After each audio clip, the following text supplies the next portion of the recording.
Sizga savolim bor. Unique akademiyasidan.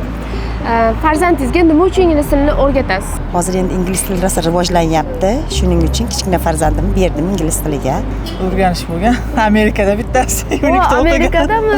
Unique'da o'qiganmi? Necha yil sizga? Ingliz tili o'rganishadimi? Katta farzand. Inglizni yaxshi bilim olish uchun. Nimaga kerak mana ingliz tili o'zi? Ingliz tili hozir qayerga borsangiz rus tili, ingliz tili so'ralyapti. Men o'rgatmayman, u o'zi xohlab o'rganyapti. Aynan nima uchun ingliz tili mana? Bilmadim. Unga ingliz tili yo'qadi, chetga chiqaman deydi. Ha, nima uchun ingliz tiliga bergansiz mana? Sabab? O'zi xohlagan, qiziqqanligi uchun boraman degan uchun berganman. Aynan ingliz tili nima uchun? Ingliz tili boshqa davlatlarga borganda so'zlashdi. O'ziga kerak bo'ladi hayotda. Qaysi o'quv markazi yaxshi deb o'ylaysiz mana Xo'jaobodda? O'rganyapti hozir 2010-yil farzandim 5 yoshga to'ldi.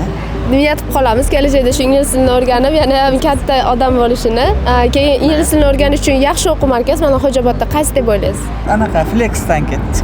Flex'dan, Unique'dan o'qib, Flex'dan ketgan. Juda ham zo'r. Deylik, nima uchun aynan ingliz tili boshqa tillar? Hozirgi kun talabida endi ingliz tili iloji yo'q. Farzandingiz o'qituvchi bo'lsa, ingliz tili sertifikati bo'lsa, oyligiga 15% yana qo'shiladi. Shunaqa imkoniyatlar bor hozir. Bizda Unique akademiya bor. O'qituvchilarimiz juda ham mutaxassis, hamma o'quvchilarimiz deyarli IELTS olishadi. Yuqori ko'rsatkichlarda shu o'quv markazimizga ham taklif qilamiz. Sizni yo'l betida joylashgan. Rahmat. Rahmat katta. Xohlasa kelamizlar. Nima uchun ingliz tiliga bergansiz unda? Endi bilmadim endi.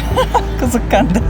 O'zi qiziqqan. Nimaga kirayotganda, institutlarga kirayotganda chet til sertifikati bo'lsa, aynan o'sha fanini 30 taga to'g'ri deb topib beradi. Bo'ldi shunaqa. Bu yerda hech qiziqmagan ekanman. Mana, orqasida turibdi. Eng yaxshi o'quv markaz Unique akademiya.